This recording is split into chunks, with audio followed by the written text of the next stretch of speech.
Hello, everyone, and welcome to another episode of Respecting the Beer. My name is Gary Ardnt. With me again, as usual, is Bobby Fleshman and his wife, Allison McCoy. And we're on part 3 of our discussion with Steve Lonsway from the Stonearch Brewing Company and Oliver from the Hop Yard. One of the things we want to talk about in this episode, we can probably title this episode, How Not to Start a Brewery. In the process of opening up your various establishments, there is a process of trial and error. I know we've talked with Bobby about the process from going from being a home brewer to actually starting a business. So what were some of the things that you did that you look back on now that you would say, man, I regret doing this, or this is something, if you're giving advice to somebody who is opening a brewery, this is what you tell them not to do? I think my first advice would be don't open a brewery. It's not for the faint of heart, let me tell you. Ruin a perfectly good hobby. Yeah, or a good marriage. I don't know. I think, we could talk for hours on this subject. I don't think there's any one thing that I can point to that was a mistake for us. That there's just so many. We started our place small and wanted to grow it, so we started with a 3-barrel system. We are now up to a 5. We've got 10-barrel fermenters. Every brewery that I talked to before we opened said, get the largest equipment you can possibly afford. But we couldn't afford hardly anything. And we were actually going to do like a 1-barrel. That's how we were going to start. Thank God we didn't, because we didn't realize it was going to take off the way it did. And I think we would be drowning if we did that. But even with our system, one of the dumbest things we did was we built our brewery and we had single phase power. Didn't realize that most brewing equipment requires 3-phase power. So like when I got this really good deal on the 5-barrel system, and then I talked to my electrician, I'm like, let's roll with this. He's like, oh, dude, you got to upgrade your whole power. So that was, a $25,000 mistake at the end of the day. And I couldn't get it hooked up. And then now that I've got it hooked up every day that we buy something else, it's a problem and it costs tons of money. There's the amount of planning that I think it takes to do a successful brewery is way more than anyone thinks. I think everyone's like, I brew for my friends and it's going to go fine. I'll buy some equipment. It's just a little bit larger than my homebrew and it's going to be fine. But I think what you don't realize, unless you are working for a bigger brewery, is all the other stuff that you have to do. And it's never ending. Just with our bigger tanks, we had to get bigger glycol. And I didn't know how to run a glycol line. So that was a conversation I had with Bobby. How the hell do we do this? And then we had to build it ourselves because I couldn't afford to pay somebody. That happens to us every single day, where we do something or we buy something and, we hope for the best, but we're always like, crap, why didn't we think of that ahead of time? But we didn't. Well, and I don't think you in 20 years in personal, 35 years into the industry, you can never see the end. And that's something to be very aware of, that yes, getting a 20-barrel fermenter, great. But now you got to get it in place. You got to hook it up. There's so much more expenditures into that thing. Getting a compressor replaced. Yeah, it's a $5,000 compressor. It's going to cost $3,000 to put it in. So that's now $8,000. And I don't know if anybody's good enough to see the actual final dollar of what that addition or that correction or that repair costs until you get that damn invoice. And that's something to be scared of. It really is. But on the good side of it is if it's flowing, then no issue. And as you're growing, I think the biggest gripe that my wife has with the mistakes that we've made is that we wanted to start small and grow. But then as we're growing, each and every step actually is costing us more money than if we would have just done it from the start, because now we're like backtracking a little bit with each step. So everything that we do, we just lose our mind over it sometimes. It's crazy. And you wish you could go back in time. Like Bobby, you were saying, go in the time machine. I wish I could go back and know what I know now. In building it, we would have done it so differently, and it would have cost us less money. And probably What would you have done differently? I would have started with a larger system and a larger brewery. Exactly what people told you to do. Yep, 100%. But you still have to pay for it. So there's that aspect. You're trying to open something, so you're trying to do it with the least amount of funds as possible.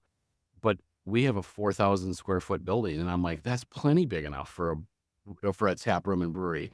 I wish it was twice the size. I wish just our brew house was that whole building.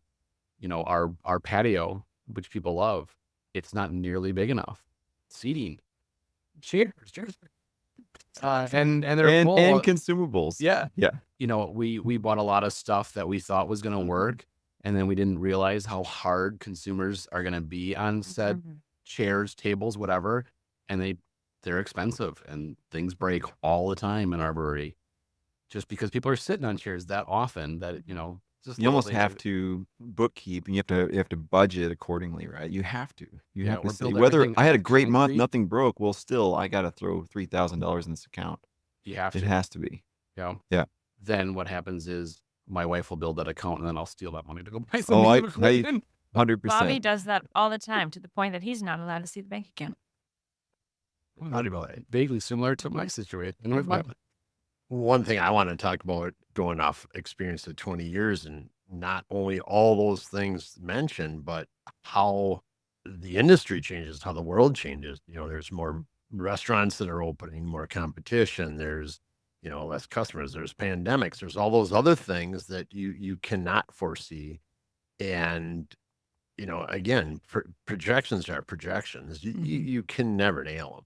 And it's a scary world. And yeah, going for a big system. But when you're thinking, okay, I see that slip of paper from the bank and what my monthly payment will be, I don't want that number to be as big. So let's go with a smaller system. What if it doesn't work? Great if it does. Great, you got to grow. But growing smart is the hardest thing to do, because you're every time you grow, you're adding a lot more risk, and you're adding more equipment. You're adding more equipment failures. You're creating more work for yourself. You're creating more bills for repairs, from chairs to tables to glycol chillers to compressors to hoses And to if you're- clamps. and if you're It never ends. Tying up your capacity in a few large fermenters, now you've tied up your capacity in a few flavors. Now you've reduced your effective footprint with the craft beer world. There's a lot of, running a craft beer business, a brewery or what have you, is a lot like making beer. How these things are all connected, but not linearly, and it's a web. You shake it over here, and everything. It's hard to understand how the small decisions you think on the face of it are good ones affect the other things. Well, and the price of all the equipment and everything that goes into it is so large that, you're looking at face value, you're going, hey, this is where, things are going great today, so we can afford to pay this off over 10 years, 20 years, what have you. But, Steve, 20 plus years in the business or whatever it is, it changes. So it's hard to say, hey, we're going to be busy in 20 years. Are we? Are we really? Yeah. That's a scary, Right. Thing to look at as well. Yeah, to even take the pandemic out, just taking it completely out, the market is so volatile aside from that. And then the pandemic really accelerated everything. Yeah. I've seen it change so differently Oh, from right. my early days. It's hard to comprehend. Right. What were some of the things you look back on with regret when you started the business that the lessons you've learned? I was a little spoiled in our situation, is that we took over an operating brewery restaurant. So we didn't have the startup situation. What I did have is the gentleman that we had bought the opportunity from did a lot of the stuff himself. So things weren't the way they should be, to code or whatever. So there's a lot of hidden expenses. Again, getting back to hidden expenses, there's a ton of them for us.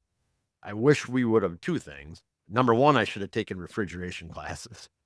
I should have learned all about refrigeration. Always hire a welder, a refrigeration tech, an electrician. Those are the best plumber, brewers, right? Have all those yeah. people. That's huge. Having that network of those services is a big deal. Yeah. But just having somebody come into the place, whether you're taking over a pre-existing brewery or a brand new building, and nitpick every square inch of the place and try your best at making sure your projections are as spot on as they can be, and then double that.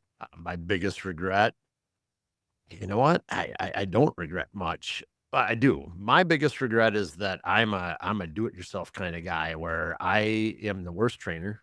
I'm just going to do it myself. And here I am 20 years in the business, and I'm still the janitor, as I mentioned in episode 1 when I introduced myself. I'm the maintenance guy. I'm the everything man, and that's my bad. I should have got people in place a lot sooner so I could sit back and oversee the whole operation versus work on the business instead of in the business. And I'm still working on that. A common theme that's brought up, come up in past episodes that we've talked and that you've mentioned. You look at what the ingredients that go into beer, yeast, malt, hops. Seems the biggest ingredient is money. They don't talk about that ingredient. That's So- so true. How important is the relationship you have with a bank? Like, I mean, what is the process to get funding for this? Did you do private funding? Was it a loan? And how do bankers look on a business like this? I think your banking partner is massive. I mean, you could look at all sorts of different ways to start a brewery to get funding. You can go to family and friends. I mean, if you have money in something, you're gonna use every bit of it. You're gonna mortgage your house to the max. You're gonna do everything it takes. You can lean on family and friends, but that's kind of scary because if it goes sour, then those relationships could go sour. There are companies out there that will do loans and things of that nature with, high rates and stuff like that. We got lucky because we had a previous business. So we had a relationship with our bank. And then when we went to do this one, they thought we were crazy. But we weren't trying to become huge right away. So it's not like we were coming out of the gate going, hey, we need $4 million. That probably would have been tough to get. You can do investors where you've got silent investors, partners, you can shape it however you want to. But having a bank that is willing to lend you money is huge. Our bank is here in town. They do a lot with the Small Business Administration, and that helped us a lot because coming out of the pandemic, the SBA was really looking to try to help businesses and help them grow. So that was a good start for us. But there's no end to the money you need. I mean, the moment we make money, I spend it. And not because it's fun. It's not like I go buy a boat. I don't buy anything fun for me. You I pick bought a that delivery second van. compressor. Yeah. The moment you've got any kind of extra funds. Well, and then you're- there's the soft cost too. Like, okay, the equipment's going to cost me $400,000. Great, that's what we have. We pay that. But then it's like all of the costs of the electrician and the maintenance, and then there's the insurance that goes with it, and then you don't have the right Property this, and tax you have the goes property up. taxes. Yeah. Oh, Yeah, and then even doing a large batch of beer. I mean, you guys know this. I mean, it costs a ton of money worth of ingredients to put that in. And there's a lot of pressure for you to get it right. Because if you do one thing wrong, Yeah. you make a bad beer, And- that hurts. that's actually right? how we got Blazy. The hops didn't come out quite right. I You were wasn't like, you know what? happy with it. Blood yeah. orange. Like rather Yeah. than dump it, what if blood orange? I don't think we were going to dump it, but it wasn't. No, it at wasn't the dumpable, level but it of our wasn't. standards. It wasn't yeah. to that level. But Yeah. you have to make do because there's $5,000 in ingredients And every you can't, at least every time we brew. you can't make mistakes along the way. No. Like one of my favorite, we had a fermenter full and we were cleaning the fermenter next to it. And of course, it happens to be my most expensive beer we've ever done, which was a milkshake fruited IPA. So it's got like the cost of the beer was astronomical, but we're like, it's going to be so good. Yeah. And we're cleaning the fermenter next to it. And for some reason, my brewer at the time decided to take the clamp off of the full tank, Of course. off of the temp probe, I think it was, or whatever it was.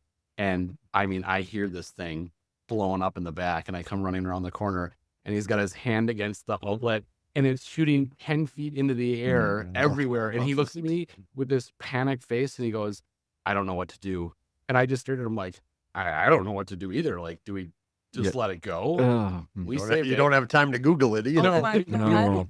Did save it, but it was, a painful lesson. And I'm literally just watching money flow. Oh, God, When you stand back and look at the tank, I always tell the brewers and everyone here, it's like that upper 7% of the liquid. You just look at I'm visualizing the liquid inside, and it's that upper 7% that our profit is. So if you're losing that on canning day or an incident like this or whatever, even if they're foaming it through the taps in the front, there's so many ways you can lose that profit. Yeah. 7% of that tank. Getting back to the whole financial thing and the relationship with banks, for sure, you got to have a great relationship. I walked into the situation a little differently, as that our original banker per se was the previous owner. We did all the banking through him over a land contract, which worked out very well. So it was a little bit lower risk and a little bit higher reward at that point. But again, as you grow, we had to build those relationships. And I'm pretty sure you use the same bank as we do. We have a wonderful relationship with our bank, and I treat them as a partner, and I make sure that they see that. We do have the same bank, and I think it was actually easier for us because of how you guys we do things. paved the way. So, Good, so thank good. you for being really good, because they, Sure. I think they took a shot on us because of your relationship with them. So, And that was and awesome. again, there's breweries, there's brewery restaurants, and restaurants are really hard to get money for. So for the way we entered the industry was perfect. And then as we grew at the time before the big growth. So our bank has been phenomenal to work with. And again, I treat them like a partner. Absolutely. If someone came to you and they said, I want to start a brewery, how much money do you need? Because I've heard you put out some, numbers in the 6 figures, maybe even 7 figures, if you're talking about buying the real estate to build on, physical build outs, equipment. How long is a piece of string? Right? Oh, 3 inches. Whatever you, I understand there's like no Yeah. one answer to Right. the yeah, question. I would say whatever you think you're gonna need, you have to double it. You have to absolutely And double. so we Because took for it, we're- not least of which, because by the time you get it done, it's Right. but So everything is that much more we expensive. took out about $1 million to build and to get this building going. And we probably needed 2 easily. And that sounds like a lot, but It goes so quick. Well, but when there's- everything has become so expensive nowadays yeah. that Well, 40% of that is all the shiny stuff in the back. And so, that it's real expensive to make beer on this small scale. I mean, that's one of the reasons that you can get your Bud Light, Miller Lite for so cheap. And, you can go to the bar and pay $3 for a pint, is because they brew it on such a large scale. Well, You just can't compete included with with that number, of course, was we took a shell of a building and Oh, yeah. completely renovated and built what lot. we're sitting in. So that explains a lot of where that money goes. But then, I mean, the building, we do own it. So that was Yeah. collateral against the loan. Yeah. So, it was a win-win, maybe. And we have a good property for beer gardens, semi downtown. But Mhm. yeah, you're right. It takes more than you would ever imagine. But to go back to how long is a piece of string, I mean, you could start a brewery if you really wanted to. You're going to be a 1-room tap house, not distribute, 1-barrel system. Maybe it's a Mhm. homebrew system. I mean, Yeah. you really Run on could adrenaline Yeah, for 50 grand yeah. probably. you could Yeah. probably do it for about 50,000. Yeah. Yeah. You're never gonna You're- sleep. You're gonna do everything Yeah. yourself. You might Yeah. not make any money. You're not gonna make any money. Like glorified homebrew that you sell. Yeah. Yeah. Or, I mean, there's breweries here in Wisconsin that are roughly the same size as us, and I've heard $4 or $5 million. Yeah. Mhm. So anywhere in between that. Those Oh, numbers. and there's shinier equipment too. It's not just that there's one yeah. catch-all Well, shiny. Yeah, we bought You ours get what you used. pay for Yeah. too. So if Yeah. if you go, I got use this, use that, Yeah. use that, just know that your repair costs are going to be It's all significantly higher. implicit. Yeah. It's all relative. Mm-hmm. Yeah, when we opened our brewery, we drove in the course of 7 days, we did over 5,000 miles picking up equipment in my dad's 20-some foot trailer. And I rented a truck because my truck couldn't pull it.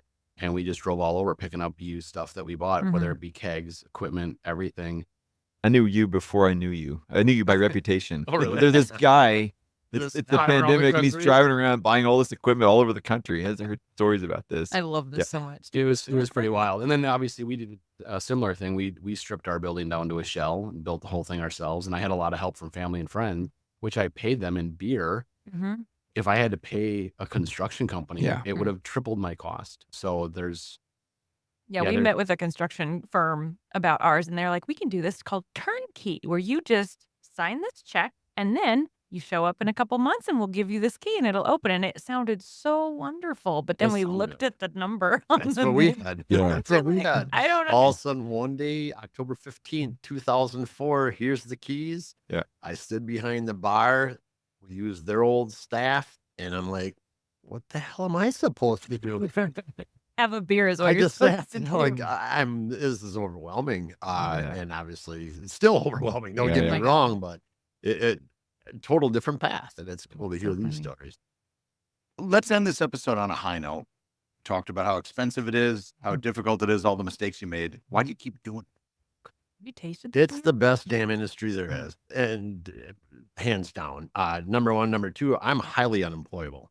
I show up late for work. I On the drink on the job. job. This is all I got. But it's the camaraderie that we have with our quote unquote competitors as we're having right now, seeing the patrons come in and enjoying themselves with their families, their dogs, there is nothing better. And if the listener, not to cut Oliver off, but if the listener is listening to this and they got through everything we just said and they still want to open a brewery, if they really internalize what we just said, then they're cut from the same cloth, right? Yeah, which means come Yeah. join our Yeah. join our group and have a Yeah. pint with us. The And E-Town we'll Misfits. tell you what not to do. But you have to internalize what we said. You can't gloss over it. It's hard. Yeah, there's a special kind of crazy for people who do this at our levels. I think, it was just last week. I mean, my wife and I both did, I think, a 14-hour day. We're exhausted. Our feet are swollen. They hurt. And I remember a customer, it was late at night, and he's like, I'm sorry, I'll get out of here as soon as I can. I'm like, take your time. It's fine. But he knew how hard we had worked that day. He could see it in our faces. And he's like, why do you still do this? And I said, we're still just making beer and pizza. It's not that bad. At the end of the day, it's really not that bad. And there is nothing better for me anyways, than handing somebody a beer. They're never upset when you hand them a beer. They're Mhm. always happy. And that is food for my soul. And I'm going to keep going on. So, Social lubrication. yeah. Well, I think the sirens are now going off, which is nature's way of telling us it's probably time to wrap up. So, want to thank everyone again for listening to the Respecting the Beer podcast. If you enjoyed the show, remember to subscribe in your favorite podcast player to get every episode. And also make sure to follow us on our Facebook group and support us over on Patreon, links to which can be found in the show notes.